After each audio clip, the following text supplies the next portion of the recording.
and Craig Smoke. Baylor men's basketball coach, national championship coach Scott Drew joins Craig Smoke, David Smoke, 365 Sports. So you've told me that after a loss you don't sleep. So how did you sleep Wednesday night when you finally got to bed? Like a baby. The only problem is we didn't get in till probably, most of us probably didn't get to bed until 3 o'clock. So we had some personal issues coming back. But it was a blessing to be able to get back and obviously get a tough, hard-fought road win. And it sure feels good after a 3-game skid. Coach, what was your experience like getting to go on the road to see a new conference mate, Johnny Dawkins and UCF and the Knights and all they have down there in Orlando? Well, I think first, the weather's tremendous. Second of all, the hospitality and the way they took care of everybody was really outstanding and shows why they were a great addition to the conference. It's in a great market, and Coach Dawkins has done a great job in a short time there as far as being a part of the Big 12. But that when you're part of a conference like the Big 12, it's easy for fans to come out and support because they know it's a great competition, great game, and games, and a lot of excitement around the best league in the country. I know you had been trying to tidy up some things, second half chance points for the opponent, free throws a little bit too, but also finishing. But there was a part of when I watched the games Wednesday night, Scott, that I thought, I don't know how many possessions, but the ball movement, moving the ball around almost to the point where it was like just clockwork. Did you notice that being better on Wednesday too? Yes, to answer the question. But Central Florida's defense best in the country.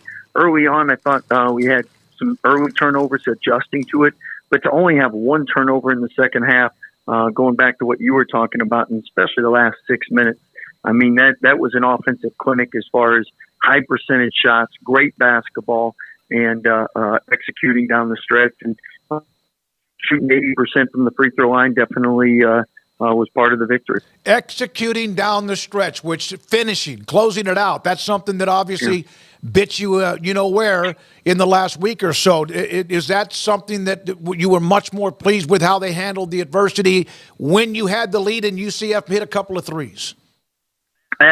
Absolutely. And I think we were talking to David Cook, a Baylor grad, and one of the best in the professions, and he really put some perspective on it. He said, you were ranked number 9 in the country. You lose 3 games by 1 possession, and if you change those, probably ranked top 2 or top 3 in the country. So you're 3 from being top. But how close. And it was a refreshing way, I think, for our guys and our staff to look at it. And because, again, I always equate losing to like working all week, not getting a paycheck. Yeah. I mean, and slice it, dice it. It hurts, doesn't feel good, affects you. And I thought that was a great perspective. Did you see your team bounce back with even more focus and energy because of the win when you got back in the court here in Waco? We're human, and when you don't sleep for a night, the next day you're not very good. And today we were just okay. Tomorrow we hope to be a lot better. So I think today was good to get some of the junk out. Yesterday, obviously, we couldn't do much coming off of a late night and a cumulative effect of 3 overtime game, another road game, and then we play on Tuesday. So I know with Iowa State, they've had a tremendous year thus far, and they're a reason they're where they're at in conference. They beat us 3 times last year, so I know all our returning players know just how good they are.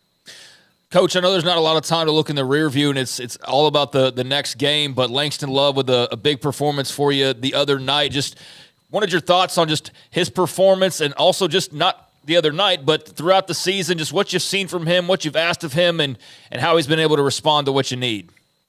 Yeah, great observation. And Langston's somebody that I don't know if there's a better 6th man in the country. And for us, it never matters who starts. It's we always call it a starting rotation, and obviously Langston's a big part of that. But first year ACL injury, second year come back from that, then eye injury, finally being healthy long enough where he's able to feel comfortable, be in a groove. Physically, he looks great, and playing his best basketball since he's been at Baylor. And hopefully he can keep being consistent throughout the rest of the conference, because even though he's only in his second year and really only his first full year, he's one of our experienced guys. I know you got media to get to, and we don't want to keep you from that. We appreciate your time.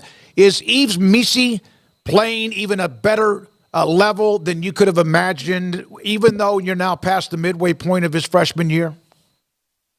Yeah, I think, first of all, coming in out of high school, and at the time he was at Prolific Prep, he was a very good player, but he was probably their second go-to big as far as offensively goes. And to do what he's done, improve like he's improved, and it really helps everybody going against Jonathan Chamachacho and his leadership experience, and the horse whisperer or the coach, whatever you want to call him, but he's done a great job with him and Josh helping both of them along. But all three of those guys have together iron.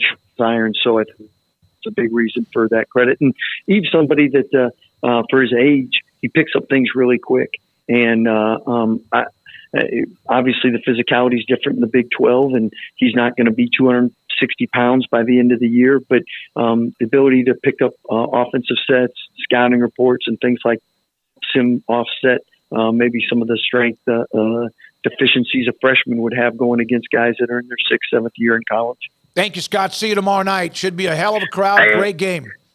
Should be a great game. We will see you guys here. Let's go Bears. Yes, sir. That's Scott Drew, Baylor Bears men's basketball coach, national championship coach. He's always the same way. I mean, he was getting a little grumpy. You could imagine with the K-State game, overtime loss, then Texas, overtime loss.